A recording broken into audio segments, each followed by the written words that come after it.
exaltándole como Él nos lo ha ordenado, nos lo ha ordenado.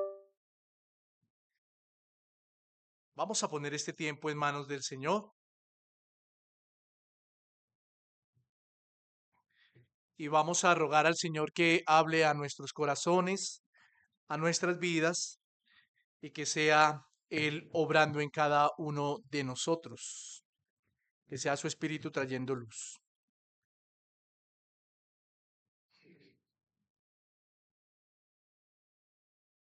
Amado Dios, honra y honor damos a ti y en el nombre de tu Hijo amado Jesucristo, nos presentamos, Dios de los cielos,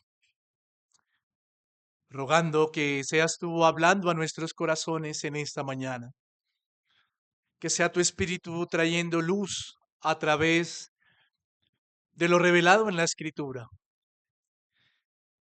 que seas tú instruyéndonos, que seas tú, Señor, enseñándonos, animándonos, exhortándonos a través de la Santa Escritura. Que seas tú, mi amado Dios, disponiendo de nuestros corazones, de nuestras vidas, para estar atentos a tu voz, como lo cantábamos hace un momento. Dispón de mi vida, Señor. Dispón, Señor, de mi voz para transmitir tu palabra de una manera sana, sincera, honesta. Y que toda la iglesia, Señor, sea edificada a través de la predicación de la Santa Escritura. En el nombre de tu Hijo amado Jesucristo oramos. Amén y amén.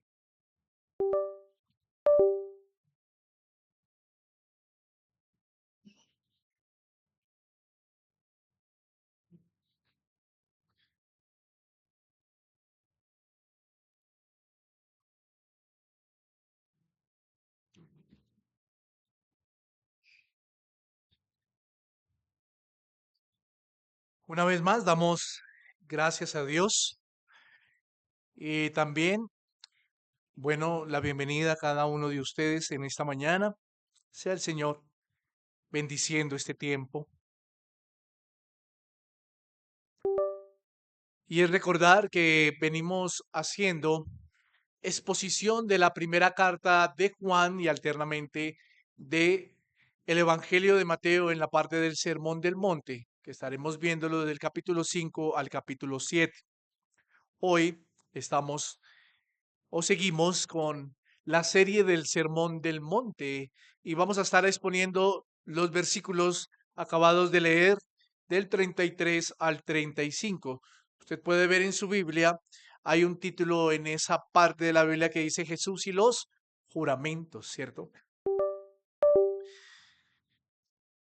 Como título en esta mañana le he puesto a la enseñanza la justicia del cristiano, honestidad en el hablar, honestidad en el hablar. Como se pueden dar cuenta, hemos hablado sobre la justicia del cristiano después del versículo 20 en adelante. Hemos podido hablar de la justicia del cristiano. Y hoy corresponde esta parte donde vamos a hablar sobre la honestidad en el hablar.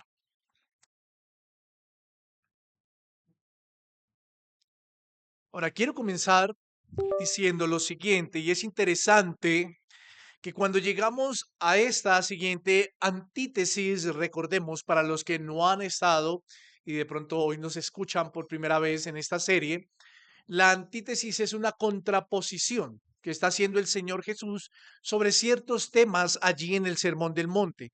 Eran temas recurrentes que se vivenciaban en medio del pueblo judío, pero que él presenta estas antítesis para contraponer las ideas que tenían los fariseos, los legalistas, mas no para contraponer la ley.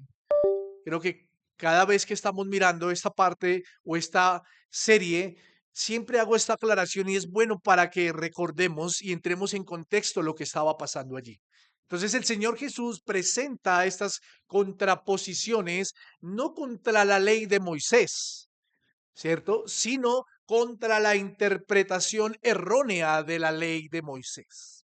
Entonces es interesante que cuando llegamos a esta siguiente antítesis que hace el Señor Jesús, lo hace, si ustedes pueden notar en sus Biblias y pueden notar en la secuencia de lo que hemos venido enseñando y aprendiendo, lo hace después de haber mencionado tres antítesis que tienen que ver con el compromiso de amar, de cuidar de nuestro prójimo y de hacerse responsable de las acciones que se han hecho para con el mismo prójimo, ¿cierto?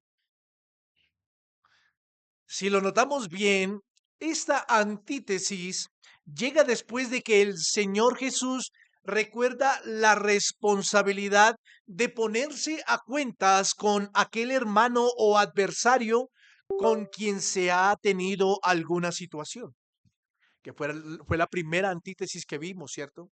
Pero también él presenta ahora estas palabras después de que recuerda sobre la responsabilidad de guardar las relaciones matrimoniales. Y aún también después de guardar los compromisos de desposamiento, como lo estuvimos mirando en esta exposición. ¿Sí lo puede notar? Es interesante, ¿no? Y es porque en cada una de las antítesis estudiadas, anteriormente, vemos el ánimo que debe tener todo creyente por guardar la ley. Vemos el ánimo que debe tener todo creyente por guardar la ley. Y guardar la ley conforme a como el Señor la enseña, mas no conforme a como los legalistas fariseos la estaban distorsionando y enseñando. Ahora, ¿por qué menciono esto? Y esto lo menciono es porque cuando llegamos a esta contraposición, vemos claramente cómo se vivencia más el ejemplo que debe ser todo creyente. Cuando usted y yo leemos esto, y ahorita en medio de lo que vamos a estar analizando, nos vamos a dar cuenta cómo a medida que el Señor va enseñando, va presentando estas contraposiciones, nos vamos a dar cuenta de la vivencia que debe tener o el ejemplo que debe ser todo creyente, todo creyente. Es claro, es claro que uno que ha llorado por su pecado y se ve pobre en su condición espiritual, empieza a entender la responsabilidad que tiene en la gracia de Cristo. ¿Cuál responsabilidad? La responsabilidad ahora en Cristo de ser humilde, la responsabilidad ahora en Cristo de ser pacificador, la responsabilidad ahora en Cristo al anhelar la justicia verdadera. La responsabilidad ahora estando en Cristo, hacer un limpio de corazón, aun cuando el mundo lo persiga por causa de quien es o de quien ahora es así, por causa de Cristo. Y esto es lo que hemos venido viendo durante toda la serie del Sermón del Monte.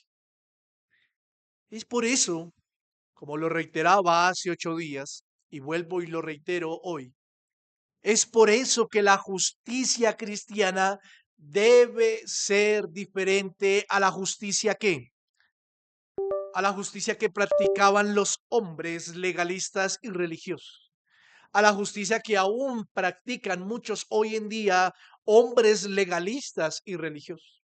La justicia cristiana debe ser diferente. El Señor Jesús dijo que esta justicia ahora debe estar por encima, debe tener un grado más alto.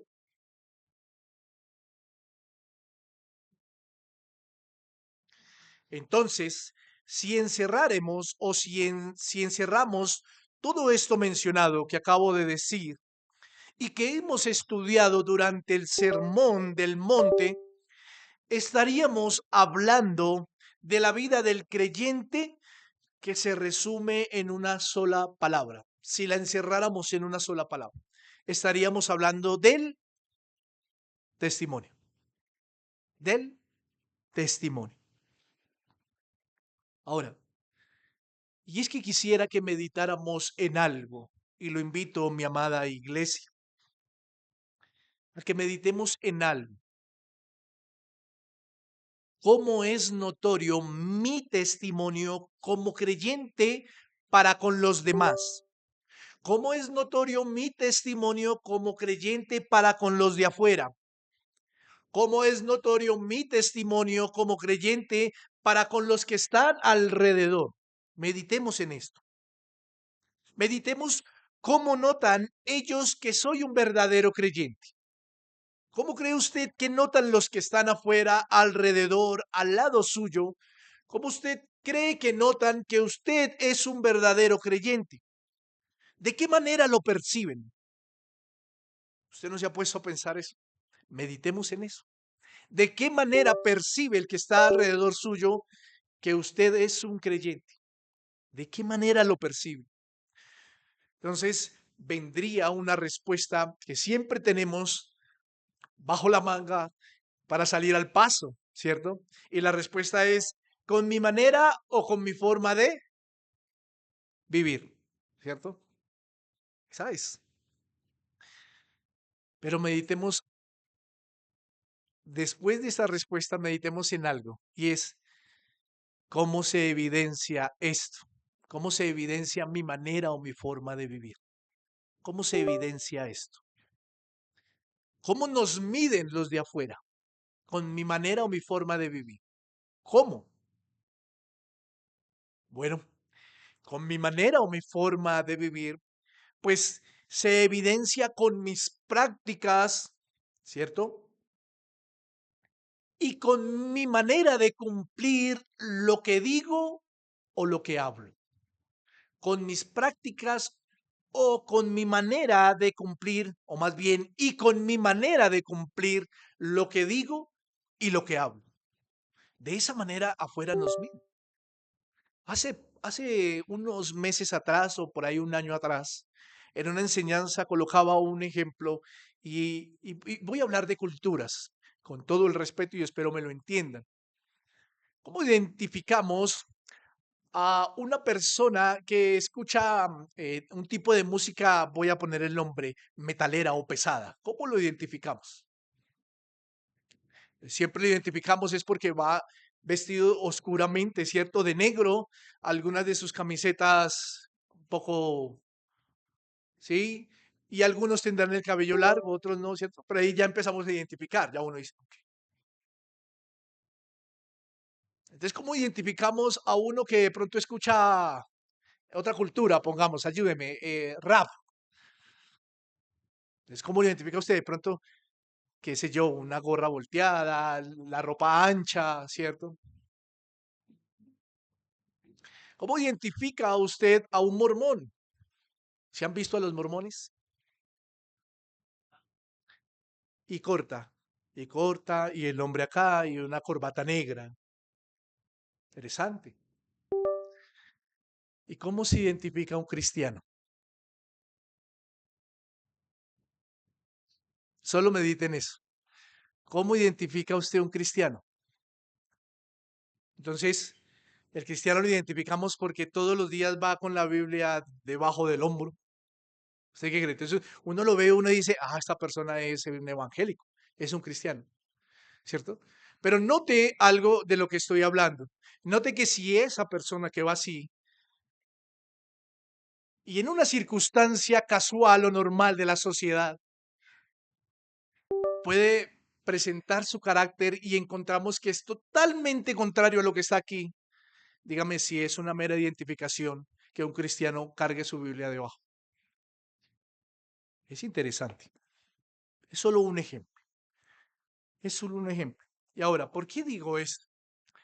Porque cuando pienso, y antes de, recuerde que estoy hablando de una introducción antes de entrar en el texto, cuando pienso en esto, siempre se me viene a memoria, siempre se me viene a memoria la encomienda sobre la promesa hecha por el Señor Jesús a sus discípulos antes de que Él ascendiera a los cielos. Siempre se me viene a memoria eso. Es más, la he nombrado en varias ocasiones, pero esta no la puedo pasar, la voy a nombrar de nuevo. Siempre se me viene a memoria. ¿Y cuál fue esa encomienda? Hechos 1:8 nos muestra. Pero recibiréis poder cuando venga o cuando haya venido sobre vosotros el Espíritu Santo, la promesa. Ahí está la promesa, ¿cierto? Pero ahora note la encomienda. Y me seréis testigos en Jerusalén, en toda Judea, en Samaria y hasta lo último de la tierra. Note que hay una promesa, ¿cierto? Ahí, la que él había hablado a sus discípulos, que cuando viniera el Espíritu Santo se iba a cumplir lo que iba a prometer, lo que él había prometido. Pero hay una encomienda tras esa promesa. Y esa encomienda es ser testigo. Ser testigo es esa encomienda. Ahora, eso de ser testigo viene de la palabra griega martus, que quiere decir mártir o testimonio. ¿Y por qué mártir? Alguna vez hablábamos de eso. Porque todo el creyente será perseguido por causa de Cristo en este mundo. Entonces, esa palabra quiere decir mártir o testimonio. Y testimonio nos deja ver que es la manera de vivir. Ahora, esto es claro aquí y vuelvo y digo, es algo que tengo a memoria y cabe mencionarlo dentro de la introducción, perdón, porque aquel que ha sido sellado por el Espíritu Santo tiene la responsabilidad de ser testimonio del carácter de Cristo en su vida, por la gracia del mismo Señor Jesús. Pero tiene la responsabilidad de testificar del carácter de Cristo en su vida. Y esto no es solo en un lugar. O sea, esto no solo se refiere a que somos cristianos solos los domingos cuando venimos a la iglesia. No, si usted nota el texto, ¿cierto? Si usted nota el texto, es explícito lo que nos menciona en cuanto a los lugares. Y finaliza diciendo hasta lo último de la tierra, Hechos 1:8. O sea que mi comportamiento como cristiano debe ser honesto aquí como hasta lo último de la tierra.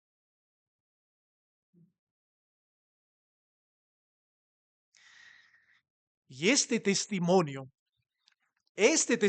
mi amada iglesia, es notorio o debe ser notorio con nuestra manera de actuar, pero también con nuestra manera de hablar. Hablar. Es por eso que cuando llegamos a esta contraposición de Mateo capítulo 5, 33 al 37, debiéramos meditar si nuestra forma de hablar es consecuente con mi forma de actuar. Debiéramos meditar en eso. Que si nuestra manera de hablar es consecuente con nuestra forma de mostrar si verdaderamente soy un seguidor de Cristo. Es muy común hoy ver en la calle comentarios sobre los cristianos tales como, dos puntos, tales como, y voy a mencionar algunos. Es que los cristianos son incumplidos. Es que los cristianos son ladrones. Es muy común. ¿No lo ha escuchado usted? Es que los matrimonios de los cristianos no son ejemplo.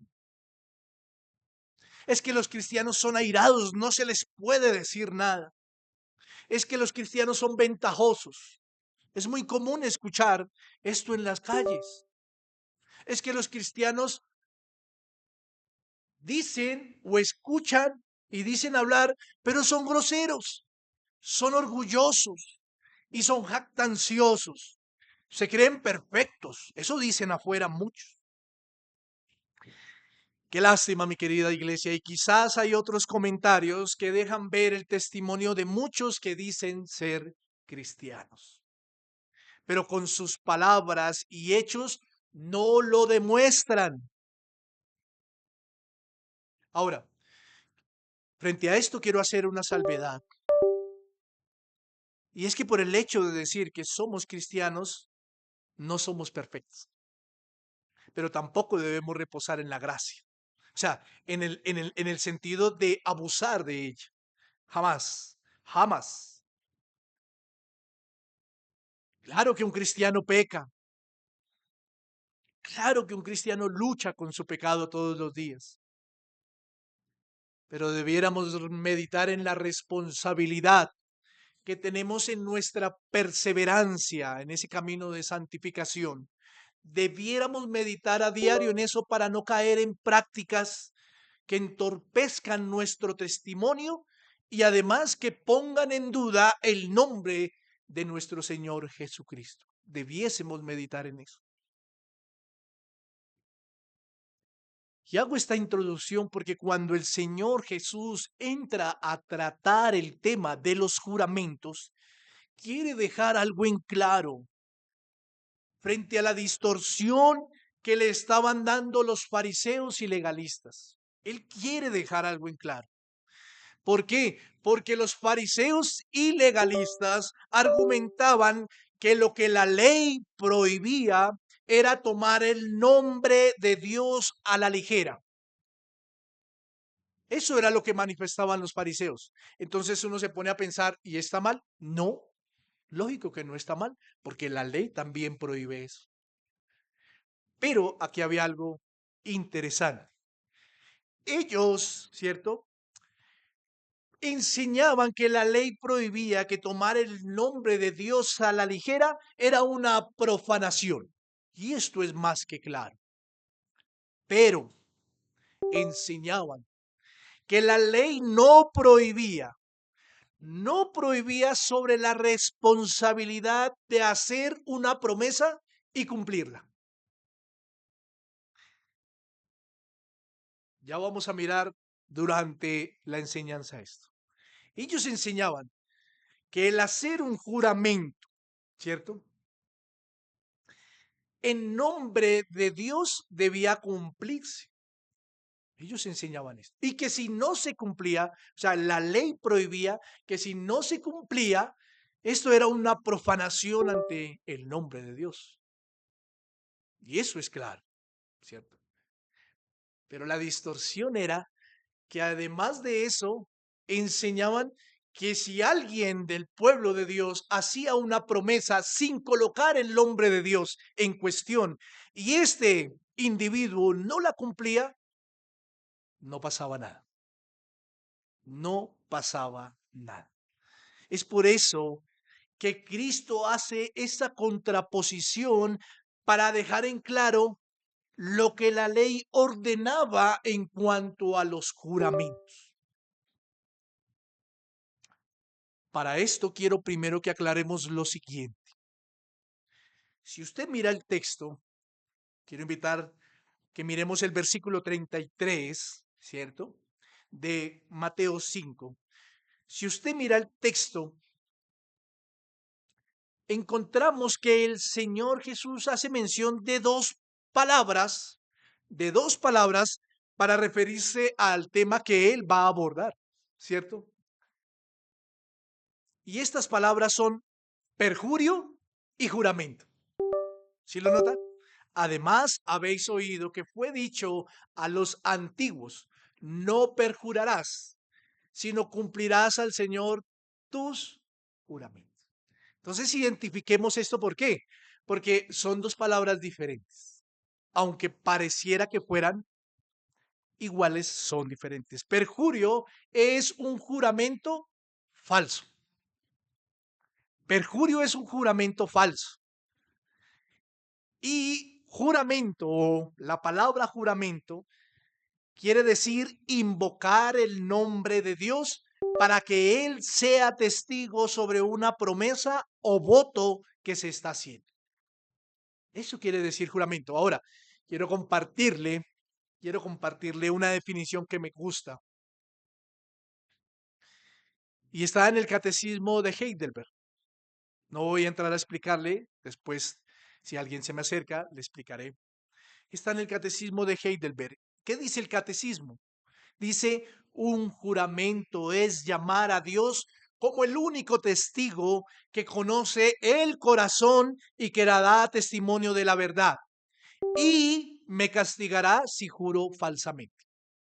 Interesante esta definición. Interesante. Ahora, para los que tienen la Biblia, la versión de las Américas, la Biblia de las Américas, ahí nos aclara totalmente. ¿Por qué? Porque miren lo que dice la versión de las Américas. Mateo 5:33. También habéis oído que se dijo a los antepasados, no jurarás falsamente, sino que cumplirás tus juramentos. Entonces la versión de las Américas si nos emite de una vez el significado de la palabra perjurio.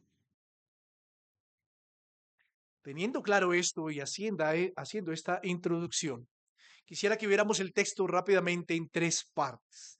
La primera parte es lo que menciona la ley sobre los juramentos y la honestidad al hacer voto. Lo que menciona la ley sobre los juramentos y la honestidad al hacer voto. Versículo 33. Además, vamos a leerlo de nuevo. Habéis oído que fue hecho a los antiguos, dicho, perdón, a los antiguos. No perjurarás, sino cumplirás al Señor tus juramentos. Note algo, y es que el Señor comienza de nuevo diciendo, además habéis oído. Algo muy común dentro de las antítesis que está presentando. Miremos el versículo 31. También fue dicho. Miremos el versículo 27. Oísteis que fue dicho. Y miremos el versículo 21. Oísteis que fue dicho a los antiguos. Entonces este versículo 33 es otra vez en esta antítesis, el Señor dice, además habéis oído. Y ustedes recuerdan que cuando el Señor entra hablando esto, está haciendo énfasis en en contraponerse a la distorsión con la que enseñaban los fariseos sobre las cuestiones que el mismo Señor Jesús iba a enseñar. Él dice esto es porque hace referencia a la distorsión con la que enseñaban los fariseos sobre los temas que ahora va a hablar. Y aquí es necesario que miremos a qué se refería el Señor cuando dijo esto. Además habéis oído. Viene una pregunta. ¿Qué estaba citando el Señor? ¿La ley? ¿Estaría citando el Señor la ley? Bueno, realmente no estaba haciendo mención de una cita exacta. El Señor cuando dice esto no estaba haciendo mención de una cita exacta, de lo que él promulga la ley de Moisés. No estaba haciendo mención, vuelvo y reitero, de una cita o de un pasaje exacto. No. Él estaba haciendo mención en un resumen de varios preceptos del Antiguo Testamento que exigen a las personas que hacen promesas y que deben guardarlas. Él estaba haciendo mención a un compendio de algunos pasajes del Antiguo Testamento que exige a las personas que hacían promesas y recurrían a Dios como testigo y que debían cumplir sus votos. Él estaba haciendo mención a esto. Ahora, como le dije, este primer punto se llama lo que menciona la ley sobre los juramentos y la honestidad de hacer el voto. Y es que para poder entender esto, cuando ya miramos que no es un texto puntual, entonces vamos a ver cuáles son los textos o algunos de los textos. Y es que Moisés con frecuencia hizo hincapié, perdón, en lo malo de jurar en falso, hizo hincapié en el deber de cumplir al Señor los juramentos que hacía. Hizo hincapié en el deber de cumplir las promesas no solo al Señor, sino también a otros. Miremos algunos pasajes. Éxodo capítulo 20, versículo 7. Ese es el más conocido. que tiene que ver con la ley moral. Note que dice, no tomarás el nombre de Jehová tu Dios en vano, porque no dará por inocente Jehová al que tomare su nombre en vano. Esto también lo enseñaban los religiosos fariseos. Y ahí estamos bien. Ellos hacían mención de la ley, ¿cierto? La ley moral de Dios. Y ahí estamos bien. El nombre de Dios no se debe tomar en vano cuando se hace un juramento colocándolo a Él como testigo. Ahí vamos bien. Y como vimos cuando comenzamos esta parte del sermón del monte, Cristo no vino a abrogar la ley, sino vino a ¿qué? A cumplirla. Entonces, la ley, ¿debemos guardarla o no debemos guardarla? Claro, porque sigue vigente. La ley está vigente. Éxodo 27. Pero miremos ahora otros. Levítico capítulo 19, versículo 12. Mire lo que dice. Y no juraréis falsamente por mi nombre, profanando así el nombre de tu Dios, yo Jehová. Si usted mira el contexto, porque pensaremos, pero esto es lo mismo que tiene que decir Éxodo 27, pero si usted mira el contexto, aquí Moisés hace mención a unas leyes de santidad y justicia que debía tener el pueblo de Israel y que Dios estaba ordenando para que ellos las guardaran en el contexto, ¿cierto? ¿Y por qué? Porque el pueblo, note bien, mire el contexto y ahorita le voy a dar otro versículo, se lo voy a leer. Note bien que en el contexto la orden es guardar estas leyes. ¿Por qué? Porque el pueblo ahora era un pueblo que había sido apartado ¿para quién? Para Dios. Y ellos debían comportarse como dignos representantes del pueblo de Dios. Volvámonos a unos versículos atrás, ahí mismo en Levítico capítulo 19, miremos el versículo 2. Mire la orden que le da Dios a Moisés. Habla a toda la congregación, a los hijos de Israel, y diles, santos seréis. ¿Sí lo nota?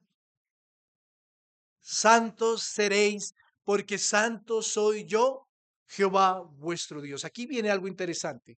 Y es que el pueblo tenía que ser santo solo cuando ponía a Dios como testigo o usaba a Dios como testigo para un juramento. No.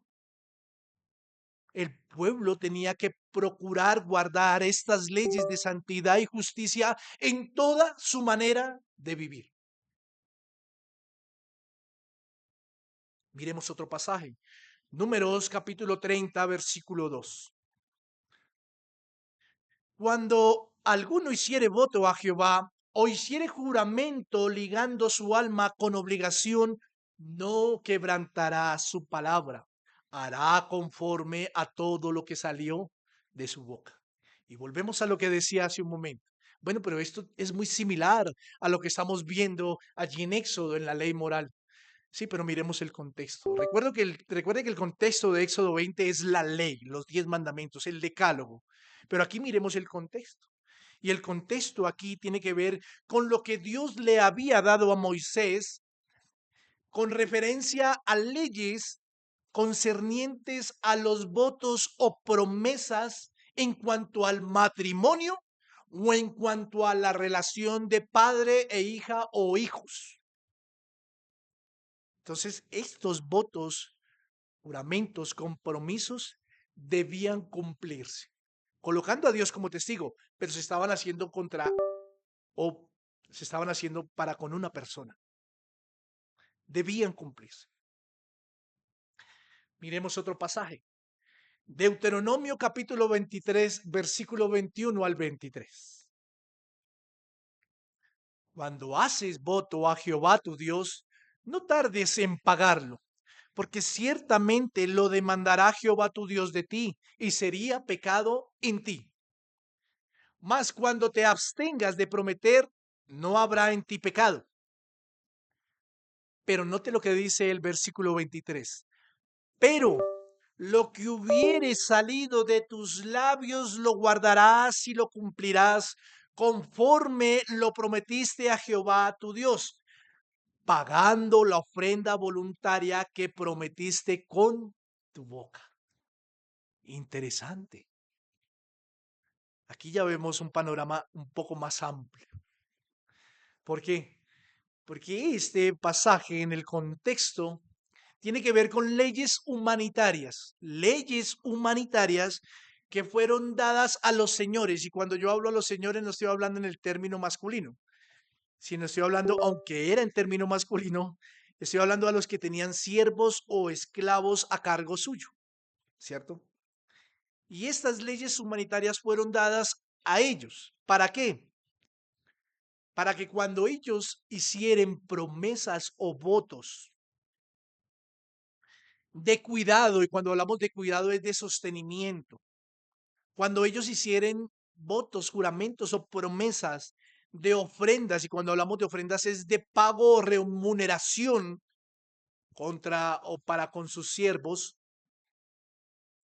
y para con Dios, el Señor debía que cumplirlas. El jefe debía que cumplirlas.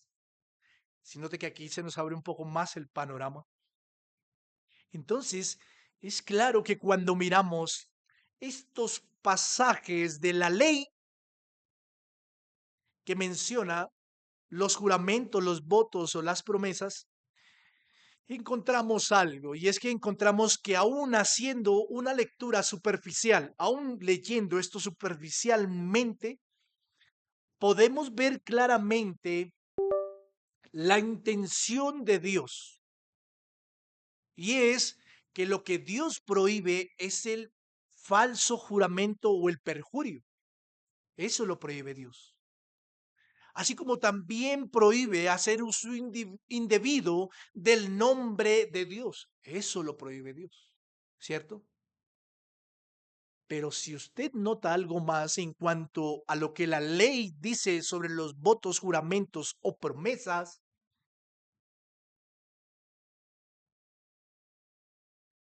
tiene que ver también con aquello con lo que un hombre promete hacer y no lo cumple.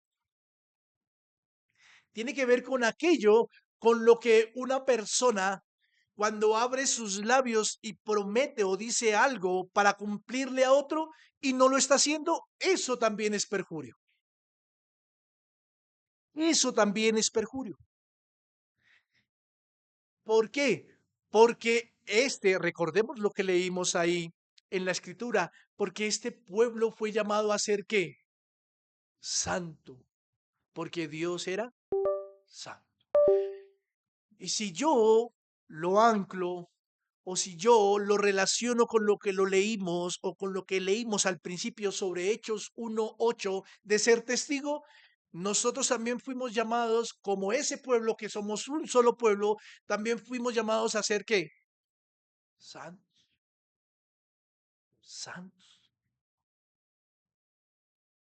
Entonces note que no es solo que estamos jurando falsamente cuando ponemos el nombre de Dios como testigo, sino que cuando una persona que es creyente, una persona que es del pueblo de Dios, hace una promesa y no la cumple, está jurando falsamente. Está jurando falsamente. Por eso cuando allí en el Sermón del Monte el Señor menciona esto, lo que desea recordarle a los judíos creyentes que estaban ahí es que lo que han venido escuchando de manera errónea y distorsionada de la ley en cuanto a los juramentos es que no solo tenía que ver con el juramento donde el nombre divino de Dios se tomaba a la ligera y era profanado, no, no solo tenía que ver con eso, sino que también ocurría lo mismo, que caían en perjurio al profanar el nombre de Dios cuando en cuestiones comunes se hacía una promesa y se incumplía a ella.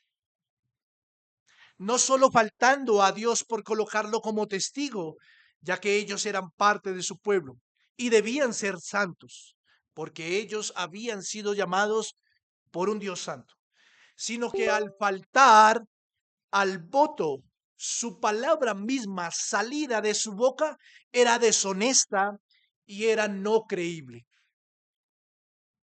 Por eso esto lo podemos encerrar, que cuando pasa esto estamos siendo un mal testimonio.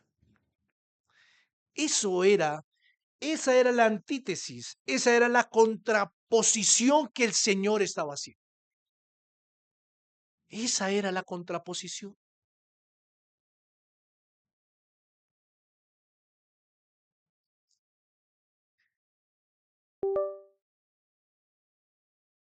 Por lo tanto, al ver lo que nos enfoca la ley sobre los juramentos, miremos ahora lo que Cristo quiso decirles a sus oyentes para soportar todo lo que la ley decía. Y esto nos lleva a un segundo punto. Ya miramos lo que la ley habla sobre los juramentos y la honestidad en los votos. Ya lo vimos. Ahora entremos a un segundo punto del pasaje. Y es, no hay fórmula, no hay regla que evada la responsabilidad en el compromiso de hacer un juramento. No hay fórmula, no hay regla que evada la responsabilidad en el compromiso de hacer un juramento. Versículo 34 de Mateo 5 dice, pero yo os digo, no juréis en ninguna manera ni por el cielo porque es el trono de Dios, ni por la tierra porque es el estrado de sus pies, ni por Jerusalén porque es la ciudad del gran rey. Miremos el 35 también. Perdón, 35. Ni por la tierra porque es el estrado de sus pies, ni por Jerusalén porque es la ciudad del gran rey. También miremos el 36. Ni por tu cabeza jurarás, porque no puedes hacer blanco o negro un solo cabello. Ahora vamos a mirar aquí en esta parte que no hay fórmula o regla que evada la responsabilidad en el compromiso de hacer un juramento o un voto. Es claro que ahora el Señor Jesús dice lo que Él ha dicho desde el principio.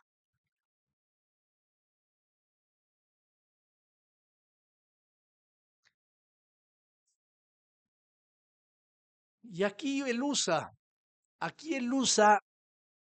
algunos o algunas reglas o dichos. Aquí Él entra a usar algunos o algunas reglas o dichos que usaban los mismos fariseos. Óigame bien, Él entra aquí en esta parte a usar algunas reglas o dichos que usaban los mismos fariseos para sustentar que el incumplir un voto o juramento era válido mientras no fuera usado el nombre divino de Dios.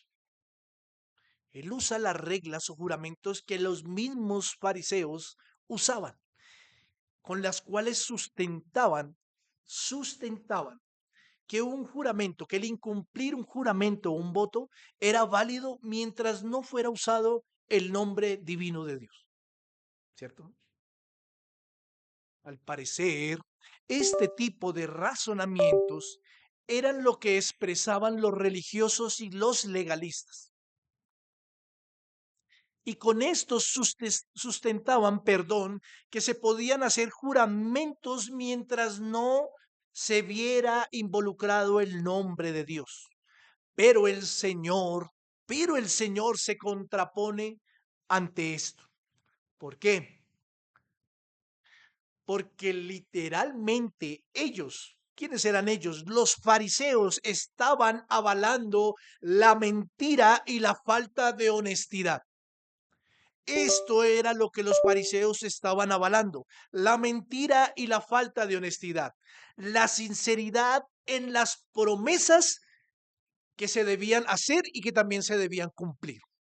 Entonces lo que el Señor entra aquí es a usar los mismos dichos, las reglas o los razonamientos que los fariseos usaban para soportar esto. ¿Por qué? El mismo Señor Jesús en la última semana de vida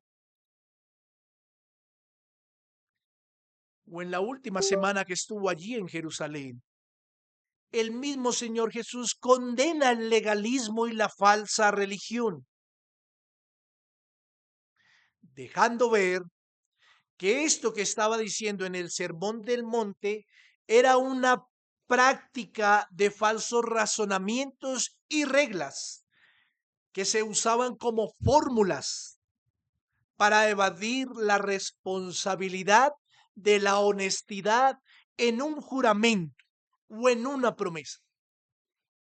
Para que usted me pueda entender, miremoslo.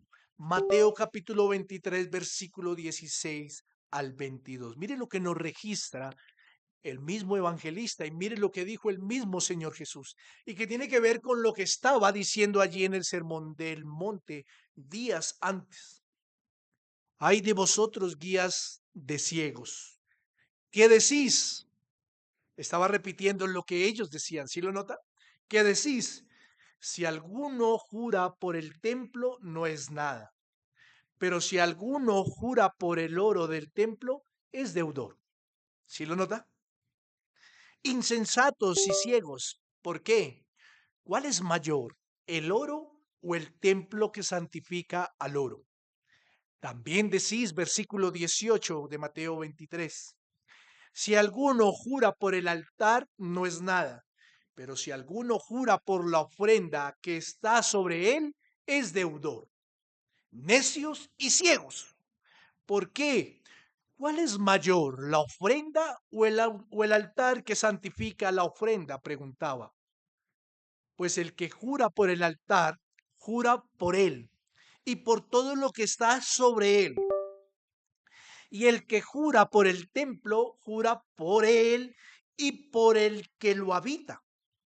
Y el que jura por el cielo, jura por el trono de Dios y por aquel que está sentado en él. Si nota que tiene mucha relación con lo que estaba diciendo allí en el sermón o con lo que había dicho allí en el Sermón del Monte.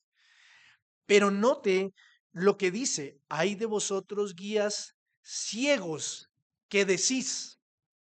Eran dichos, eran fórmulas, eran reglas que los fariseos colocaron para avalar que las promesas, juramentos o votos que se hacían en donde no se viera involucrado el nombre de Dios,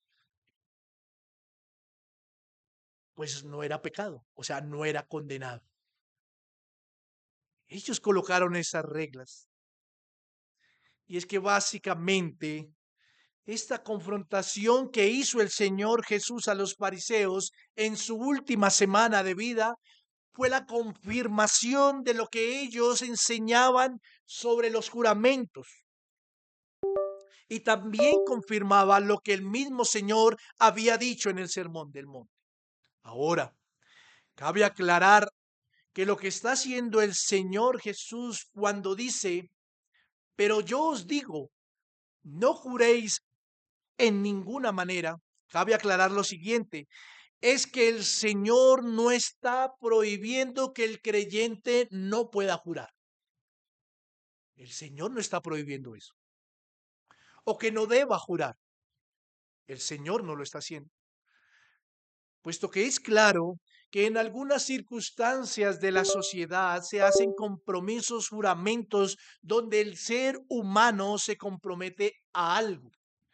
Es más, como lo hemos venido diciendo y allá vamos a ir, es más que claro que cuando un cristiano o cuando un hombre que pertenece al pueblo de Dios y hace un compromiso, así el nombre de Dios no lo use, sino lo haga contra otra persona, ya es un juramento o es un voto y debe ¿qué? Cumplirse. Es más que claro. Entonces el Señor no estaba prohibiendo los juramentos. Lo que está haciendo el Señor aquí es prohibiendo que no ha de existir alguna fórmula o regla que quiera o haga evadir la responsabilidad de un juramento o voto de una persona. Lo que Dios quiere dejar en claro aquí es que no hay fórmula alguna que mientras no se nombre a Dios haga que no sea válida este juramento y se pueda romper esta promesa y se mire como algo normal dentro de la sociedad. Y esto era lo que enseñaban los fariseos. Y esa es la costumbre actualmente también del hombre. Muchos se comprometen, pero no. Entonces están cayendo en perjurio. Ok, aquí valdría la pena hacer un paréntesis.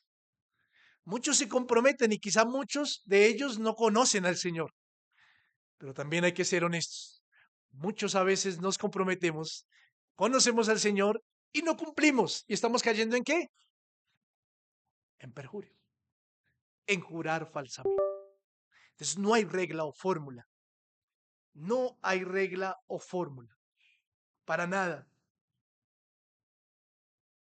Lo que el Señor desea aclarar es que no importa cuánto el hombre se quiera empeñar en intentar esquivar la responsabilidad de lo que se compromete con sus dichos o boca, porque al fin de cuentas todo el mundo y todo lo que hay en el mundo le pertenece ¿a quién?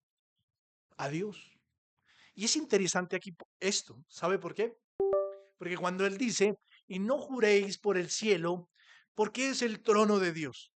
No juréis por la tierra, porque es el estrado de sus pies. Cuando él dice que no se jure por Jerusalén, está diciendo que es la ciudad del rey, la misma ciudad de Dios. Cuando dice que no se jure por la cabeza, ¿cierto? Y aún ni por el color del cabello, está diciendo que aún la cabeza y todo lo que hay en el cuerpo es creación de Dios. Entonces, así usted o así el ser humano quiera poner una fórmula, ¿acaso no está colocando a Dios como testigo cuando todo lo que hay en este universo le pertenece a Dios? Es interesante, es interesante. Es por eso que si lo asemejamos a los dichos o fórmulas actuales, pareciera que el tiempo no han cambiado. Pareciera, ustedes han escuchado a algunos por ahí que dicen, se lo juro por lo más sagrado que tengo, que son mis hijos y mi mamá. ¿Han escuchado eso?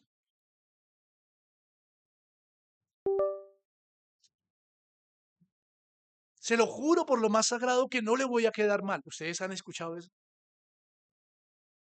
¿Y cuál ha sido el resultado? Ustedes han escuchado que hay muchos que dicen, se lo juro por mi matrimonio, que es lo más hermoso que tengo, que no le voy a quedar mal. ¿Lo han escuchado? ¿Y cuál es el resultado? Y hay muchos otros dichos y fórmulas que el hombre usa y que dice que las pone como testigo.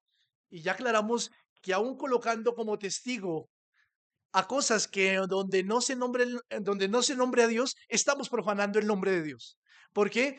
Porque todo lo que hay en el mundo es creación de Dios. Y esto es lo que el Señor quiere aclarar aquí.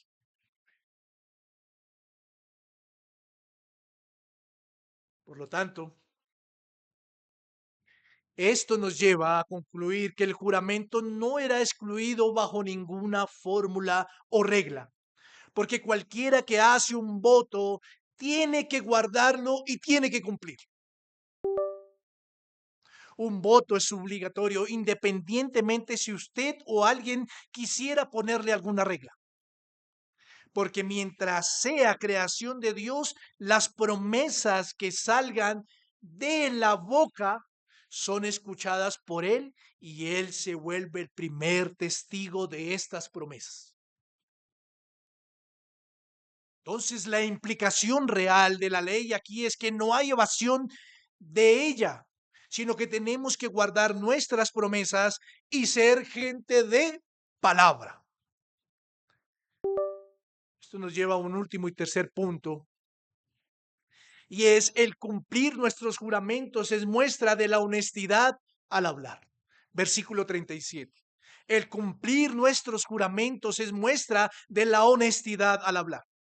Pero sea vuestro hablar sí, sí, no, no, porque lo que es más de esto, de mal procede. Ahora, después de que el Señor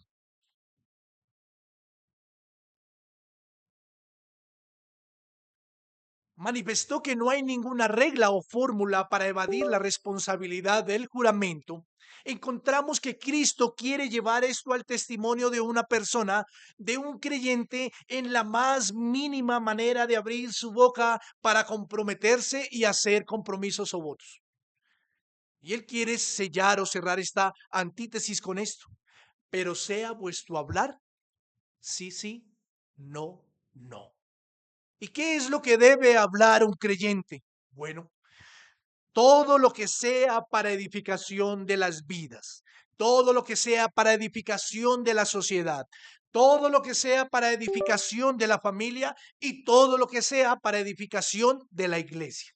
Esto es lo que debe hablar un creyente y lo debemos tener en cuenta porque esto muestra nuestro testimonio. Esto muestra nuestro testimonio. Es por eso que el Señor Jesús dijo que aún por nuestras palabras seremos juzgados. Porque si en nuestro corazón hay falta de honestidad y no cumplimos lo que prometemos, estamos faltando a la ley.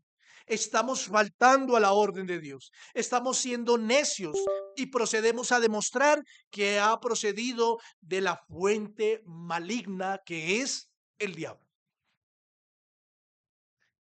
quien es el padre de la mentira.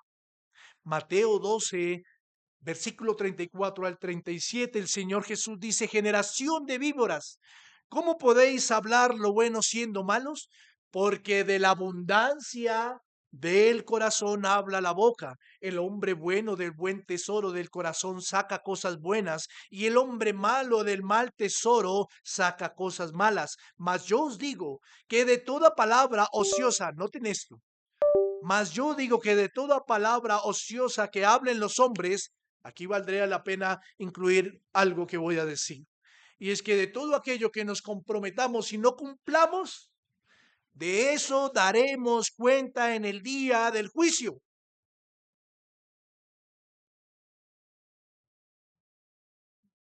¿De qué venía hablando hace 8 días?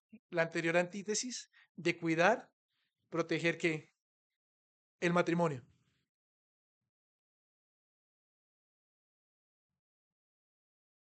¿De qué venía hablando en la primera antítesis? De ponerse de acuerdo con el adversario o con el hermano. ¿Y qué palabras salen de nuestra boca? Pero aquí el punto es, estamos cumpliendo, porque de eso daremos cuenta en el día del juicio. Porque por tus palabras, versículo 37, serás justificado y por tus palabras serás condenado. Y es que sería bueno aquí preguntarnos, ¿cuál es el tesoro que hay en nuestros corazones? Es por eso que el Señor Jesús demanda esto a sus discípulos, que en cuanto a su manera de comprometerse, de hacer promesas, de jurar, de hacer votos, sean ejemplo. Que tu sí sea sí y que tu no sea no. Es lo mismo que expresó Santiago en su carta, cuando el propósito de esta misma carta era hacer diferencia de una religión pura contra una religión vana. Santiago 5:12 dice: pero sobre todo, hermanos míos, no juréis ni por el cielo. Note que hace la misma relación que está haciendo el Señor Jesús en el Sermón del Monte. No juréis ni por el cielo, ni por la tierra, ni por ningún otro juramento, sino que vuestro sí sea sí y vuestro no sea no, para que no caigáis en condenación. No es que el juramento esté prohibido, no, es que su palabra no necesita de fórmulas para que se deba cumplir.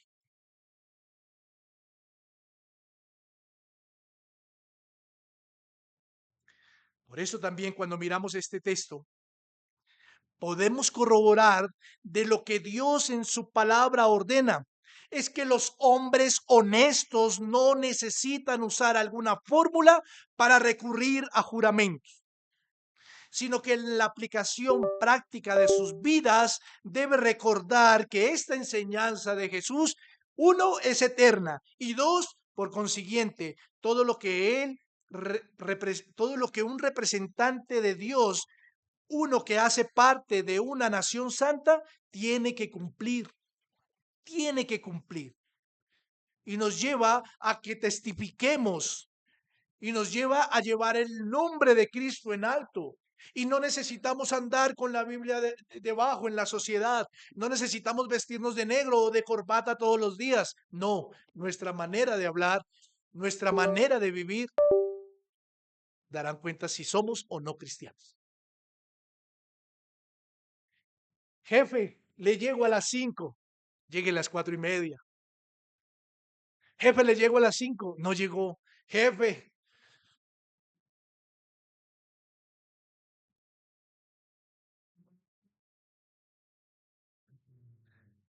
hay una realidad. Y ya para cerrar, hay una realidad y es que la vida del creyente no debe ser así.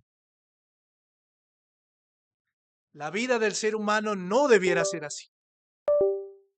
No debiera, pero hay una realidad. Lo es. Lastimosamente. Lo es. Lo es. ¿Y saben por qué lo es? Porque el hombre por naturaleza es pecaminoso. Por eso el Señor dejó en la ley moral esto. No para que el hombre fuera perfecto, sino para que el hombre mirara que necesita a Dios, porque la ley está mostrando la inmundicia del corazón del hombre. Cuando usted lee la ley, usted está viendo un espejo y está diciendo, todo esto soy. Adoro otros dioses. Uso el nombre de Dios en vano. No guardo el día del Señor. Cuando usted mira la ley, es porque la ley le está mostrando el pecado al hombre. No porque la ley fue dada para hacer al hombre perfecto, porque ninguno puede cumplirla. En Cristo debemos guardarla. Entonces el problema más grande en esto no es entrar a decir, oiga, si escucharon lo que el pastor predicó este domingo, entonces cúmplame, porque si usted mañana me dice a las 5, tiene que llegar a las 4:30. Y posiblemente nuestra naturaleza pecaminosa nos lleve a incumplir, porque luchamos contra eso, luchamos. Pero una cosa es luchar y otra cosa es practicar. ¿Me hago entender? Una cosa es luchar contra y otra cosa es practicar lo que se está haciendo. Por eso, para cerrar, debemos reconocer que necesitamos de Cristo. Debemos reconocer que necesitamos de un Salvador que nos saque del hoyo de la inmundicia. Necesitamos de Cristo para que a través de Él, para que a través de sus fuerzas podamos combatir cada día contra ese pecado que agobia al ser humano y que agobia al pueblo de Dios. Es muy notorio que muchas veces el ser humano con su boca se compromete y muchas veces no cumple, comenzando por decir que llego en punto cuando se coloca una cita, o comenzando por decir en 5 minutos le devuelvo la llamada, pasan horas o días y jamás se devolvió la llamada, además de que muchas otras faltas.